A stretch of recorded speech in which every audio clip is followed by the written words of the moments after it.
Hola, muy buenos días a todos. Espero que se encuentren muy bien. Deseo que todo vaya bien en sus casas y con sus familias. Todo bien por acá y pues feliz de estar una semana más compartiendo con ustedes, pues aunque sea un ratito de nuestro módulo. Espero que sí les sirva como un distractor, como una oportunidad de dedicarse tiempo para ustedes y para aprender algo nuevo, más que como una obligación, ¿verdad? Y bueno, vamos a comenzar el tema 3 de la última unidad, que llama Somos corresponsables en el aprendizaje. ¿Qué significará ser corresponsable?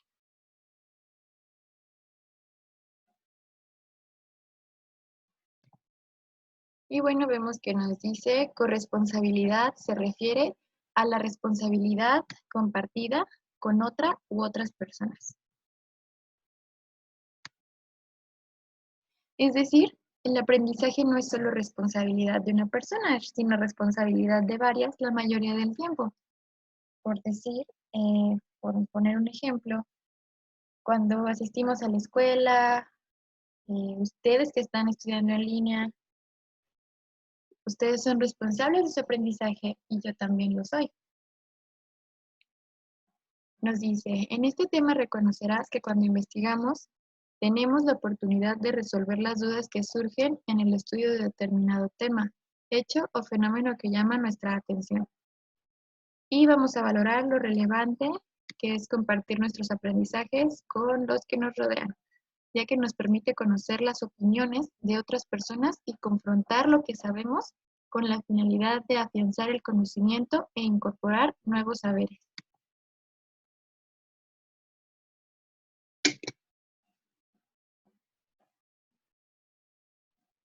Y la actividad 1 se llama Investigando conocemos más. Diversos personajes en la historia son recordados por las aportaciones que han hecho a la humanidad, a la ciencia o a la paz. Cada uno de ellos dedicó su vida al estudio o a las acciones que los hicieron trascender. ¿A ti cómo te gustaría ser recordado? En otras palabras, si escribieran un libro hablando de quién fuiste, ¿qué te gustaría que dijera? Y bueno, esa es una cuestión muy interesante, ¿no?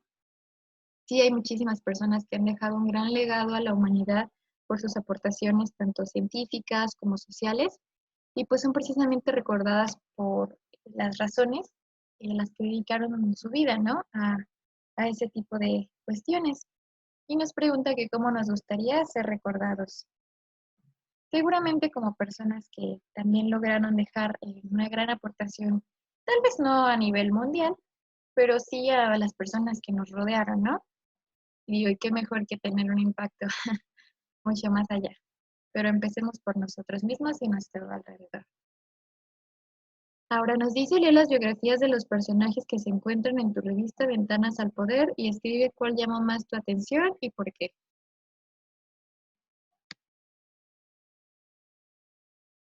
Ya habíamos tenido la oportunidad en algún momento de revisar este tipo de biografías. Vamos a leer un poco de cada personaje y tenemos primero a John Kenneth Turner. Nació en 1879 y murió en 1948. Fue un periodista nacido en Estados Unidos de América, preocupado por los procesos sociales y revolucionarios en diversos países.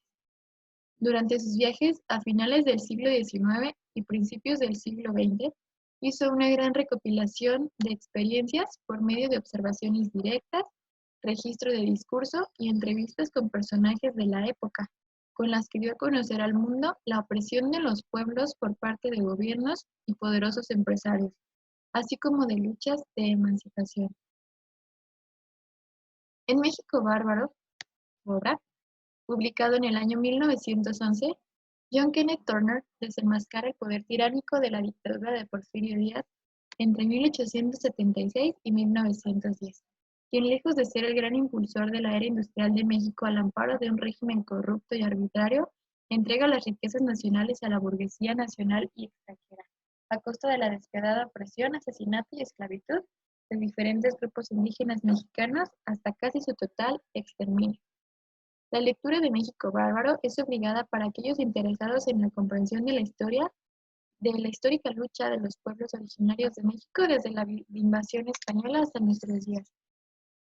Y bueno, nos habla de este personaje que fue un periodista americano que estaba interesado en procesos sociales revolucionarios y que en concreto su obra más importante se llama México Bárbaro y habla de la dictadura de Porfirio Díaz.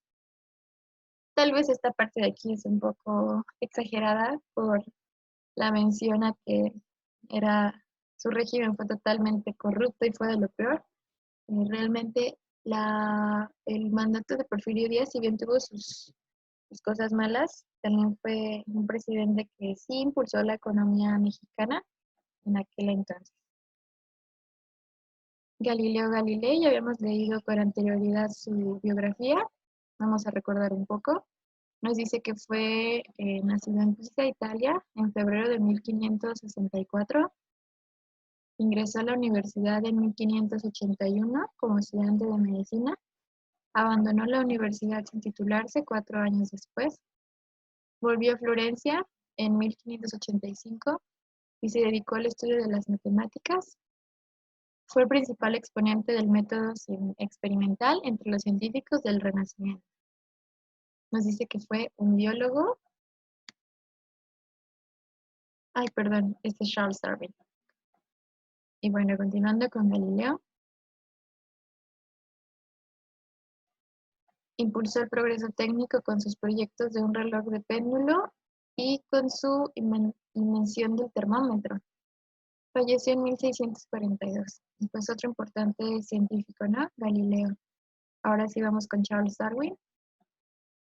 Fue un biólogo nacido en Shrewsbury, no sé cómo se pronuncia, en 1809 y murió en Down, Kent, Inglaterra en 1882.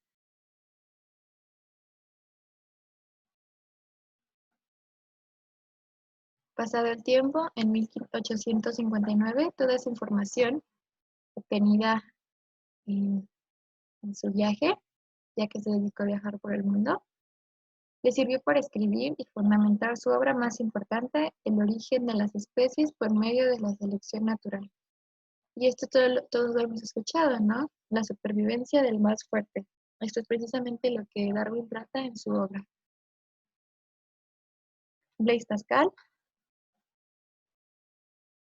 otro científico de la época, dice que es un francés, nació en Clermont, 1623, y murió en París, 1662. Una de sus obras más importantes fue Ensayos en 1639. Construyó una máquina aritmética para ayudar a su padre.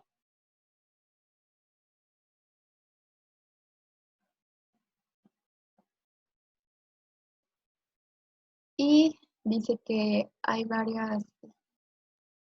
o existieron en algún momento varios escritos suyos sueltos y que con el paso del tiempo terminó por volverse un libro que se conoce como Pensamientos y tiene un gran valor porque habla del lugar que ocupa el hombre en el universo.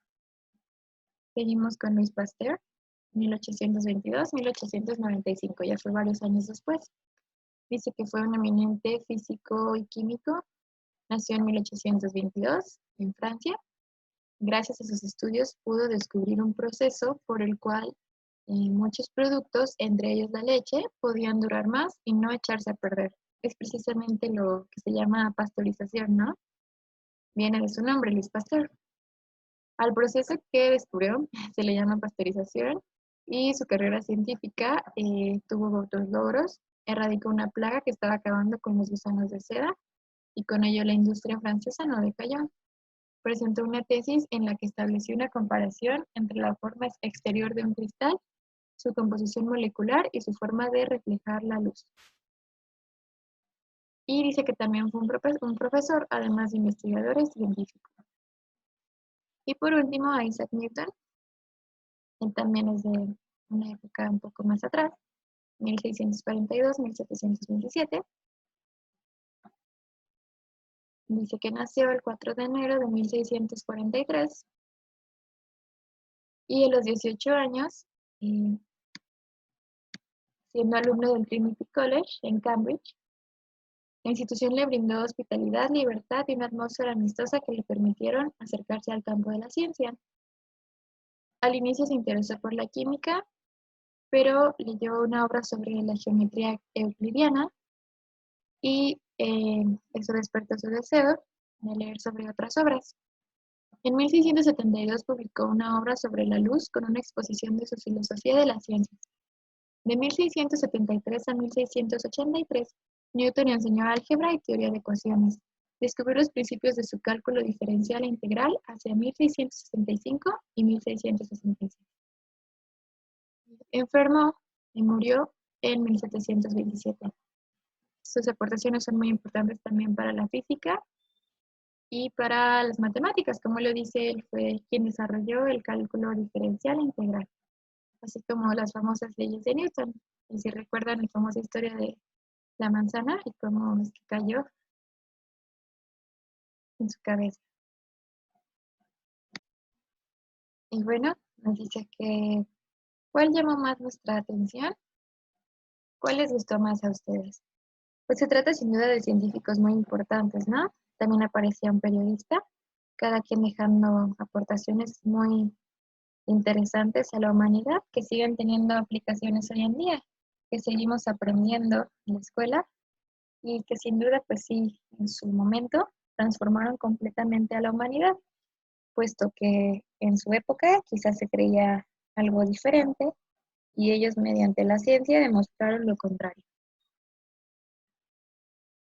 Y nos dice, como habrás notado, los personajes son recordados por algunas de las acciones que realizaron, por las que trascendieron. Ahora nos dice, escribe en el espacio siguiente tu autobiografía. Ya habíamos tratado en algún momento el tema de la autobiografía. Se refiere a un texto hablando de nuestra vida, escrito por nosotros mismos. Nos dice que incluye dónde y cuándo naciste, quiénes fueron tus padres y hermanos, si casaste, las cosas que hiciste y consideras importantes. Ahora sí que es lo que ustedes consideren más relevante de su vida. De ser posible, destaca o marca aquellas que cambiaron tu forma de pensar o de ver las cosas. Y bueno, esta sería una actividad de la sesión de hoy. Escribir su autobiografía. Pueden extenderse tanto como gusten, escribir lo que ustedes deseen, omitir algunas cosas, tal vez destacar algunas otras, como aquí lo menciona, pero pues resaltando detalles importantes de su vida.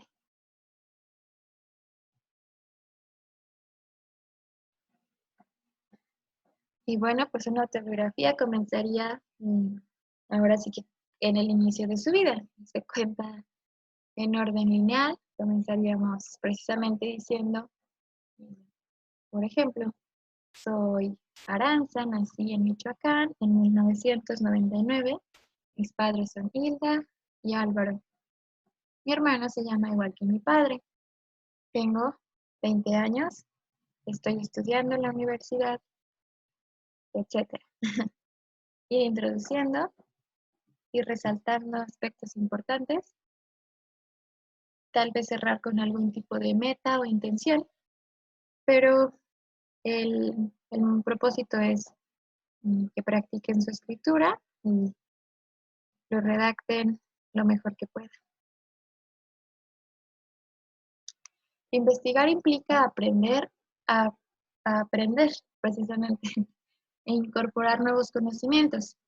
Al incorporarlos, resolvemos dudas, damos respuesta a diversas inquietudes y sobre todo, tenemos mayor certeza de que podemos enfrentar cualquier reto. Si no sabemos algo, contamos con los elementos necesarios para investigar, para buscar, y eso nos pone en una posición privilegiada porque podemos hacerlo a lo largo de toda la vida. Entonces, a lo largo de todo este módulo nos hemos dedicado a investigar, a conocer lo que es el proceso de investigación. Y nos dice que dentro del proceso vamos a aprender. Y eso fue lo que hemos estado realizando. Hemos conocido cómo realizar una investigación, cómo redactar un reporte, cómo ir incorporando esos nuevos conocimientos, esas cosas nuevas que aprendemos a lo que ya sabíamos y así resolver dudas, dar respuesta a inquietudes y pues tener la certeza de que se puede enfrentar cualquier reto. Ahora nos dice, escribe algunas de las cosas que sabías y que se han modificado a partir del trabajo de los temas que se trataron en el módulo. Y bueno, nos presenta un recuadro, una tabla, con dos apartados. Antes creía que y ahora considero que. Entonces, podemos dividir aquí la información. Por ejemplo, un tema que tratamos, tal vez iniciando el módulo, fue la paternidad, si logran recordarlo. ¿Qué creían antes sobre la paternidad y qué consideran ahora sobre la misma? ¿Qué pensaban antes del calentamiento global y qué conocen ahora? ¿Qué creían antes del tema de investigación y qué consideran ahora?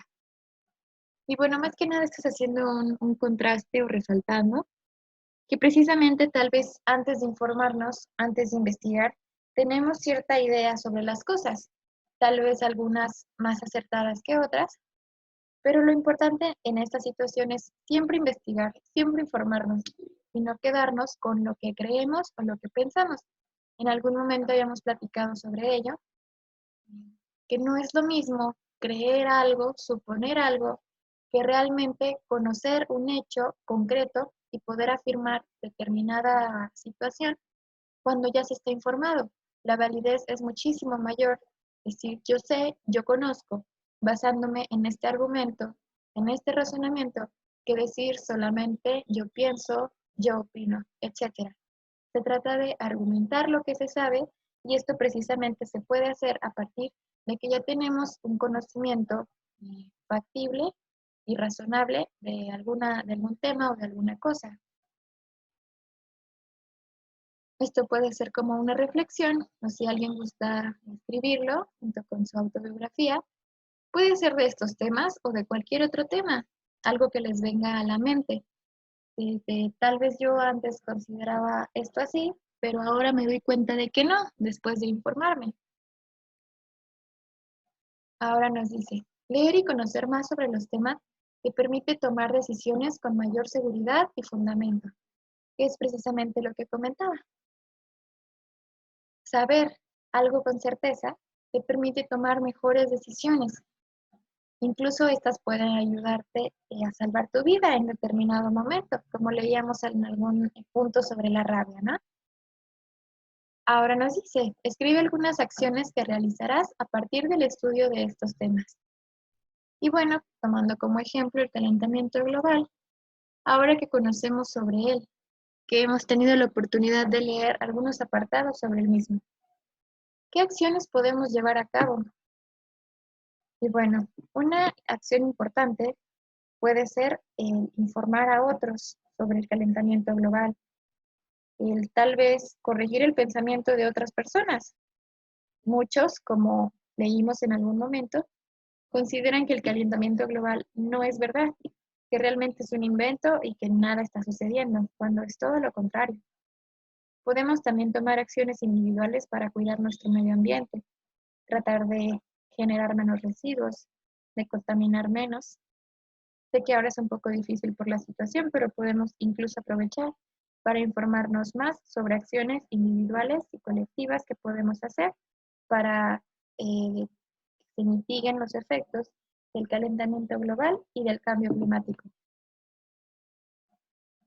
A lo largo de este módulo buscamos que aprendieras a buscar información y al mismo tiempo te permitieras cambiar tu opinión a partir de los temas que investigaste, pero además te invitamos a escribir todos tus avances y conocimientos. De ahora en adelante, te invitamos a que continúes leyendo y escribiendo de los temas que te interesan y que conviertas estas dos acciones en formas de vida para que así puedas seguir aprendiendo. Y precisamente, ¿no? Todo este módulo trató de que aprendiéramos a buscar, que aprendiéramos a investigar, a seleccionar la mejor información, a descartar la que no nos fuera útil, la que consideráramos no confiable, y es algo que hemos venido trabajando desde que empezamos el módulo. Y bueno, pues de ahora en adelante tal vez ya su forma de pensar haya cambiado bastante. Tal vez ya se interesen un poco más en investigar, en no quedarse con lo que escuchan por ahí, sino en cerciorarse realmente de que algún hecho sea verdadero o no. Y nos dice, en el proceso de escritura es importante que inicies escribiendo lo que deseas comunicar y después hagas las correcciones pertinentes. Una vez que están plasmadas las ideas, es relativamente más fácil su corrección. Es necesario observar primero si todas las ideas que deseas transmitir son claras y posteriormente revisar los elementos ortográficos y el uso de signos.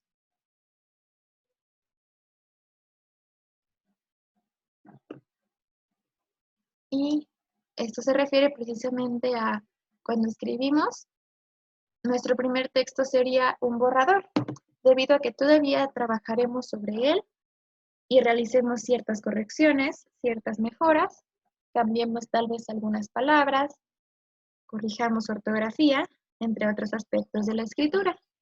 Y esto es muy importante, ya que si bien es bueno escribir, conforme todo venga a nuestra mente y vaya fluyendo, también es muy importante revisar el texto, que si alguien más lo lee, sea realmente comprensible y legible, que sea un texto de calidad, que tenga una buena ortografía, y esto se logra precisamente con la práctica.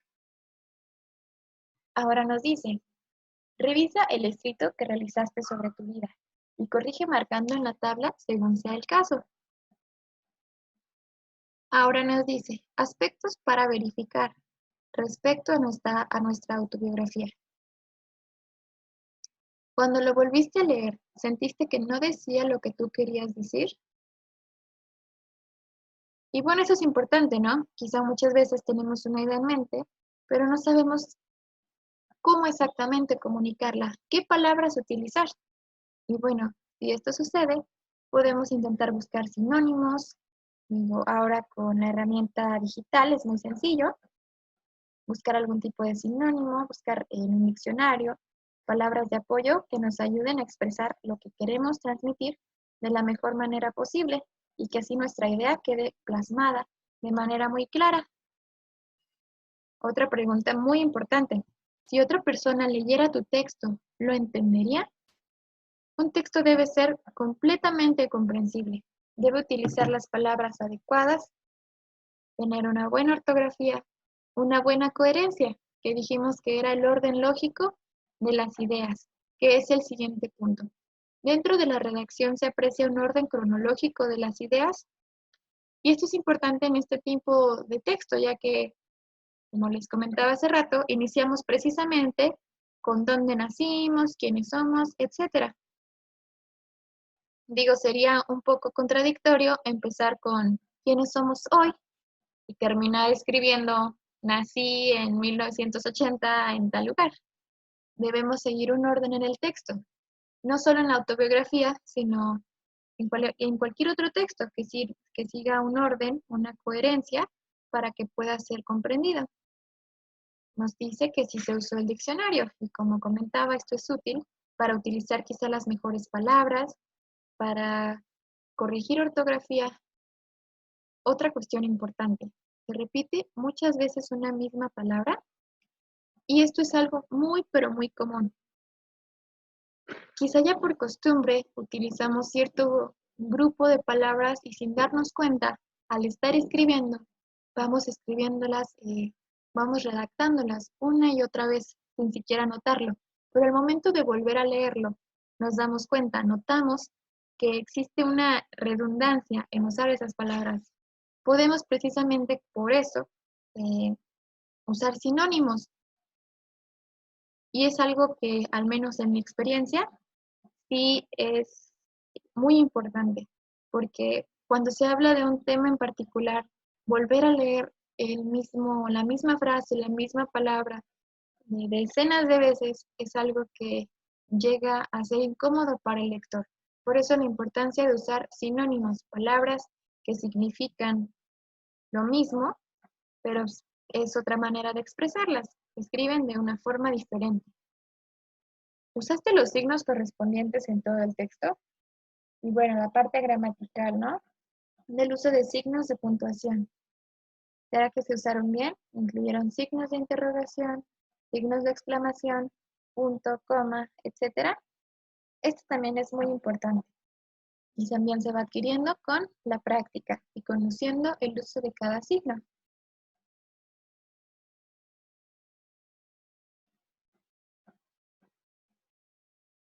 Y bueno, ahora nos dice, escribe la tabla de abajo las dificultades que enfrentaste en cada uno de tus escritos.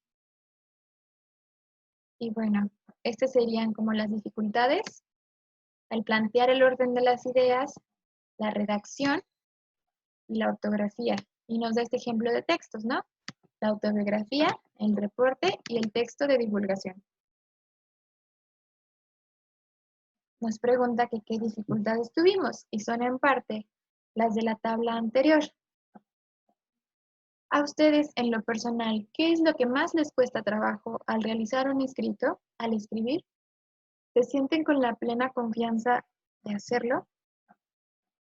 Me gustaría que me lo comentaran, ya que me gustaría también dedicar una clase a revisar cuestiones de redacción, ortografía, uso de signos, etcétera. En algún momento me preguntaban, ¿cómo se escribe un ensayo en realidad? Veíamos las partes del ensayo. Podemos volver a ver todo ese tipo de temas. Me gustaría saber en qué les preferirían ustedes que me enfocara. Y bueno, dice que lo anterior es hacer una autoevaluación de los textos que en determinado momento uno llega a redactar. Vamos a dejarlo hasta aquí por hoy. Fue una actividad cortita, pues más que nada lo que hicimos hoy fue leer, conocer sobre científicos, las aportaciones de cada quien. Llegamos hasta eso con el tema de la autobiografía y al mismo con el tema de la redacción, ¿no? Vimos lo importante que es el revisar un texto, el tener en cuenta todos estos aspectos para saber que nuestro texto, nuestro escrito es realmente comprensible. Y bueno, seguiremos trabajando. Me gustaría mucho que sí me enviaran su autobiografía. No se preocupen por hacerlo perfecto. Podemos ir corrigiendo y trabajando, pero sí para que practiquen su escritura. Me gustaría que me lo enviaran. Y bueno, eso sería todo por la clase de hoy para no extenderme mucho más y que no se les haga más tedioso. Sé que no es lo mismo, sigo diciendo, pero pues es una manera todavía de seguir comunicándonos, ¿no? Y teniendo contacto. Agradezco mucho su tiempo y su atención. Cualquier cosa, quedo al pendiente de cualquier comentario, de cualquier duda. Si alguien necesita de algún tipo de asesoría, nos podemos poner de acuerdo y agendamos algún tipo de llamada, de videollamada, y ya vemos cómo nos vamos acomodando también. Muchísimas gracias y nos vemos el próximo sábado. Nos escuchamos y nos escribimos. Muchas gracias.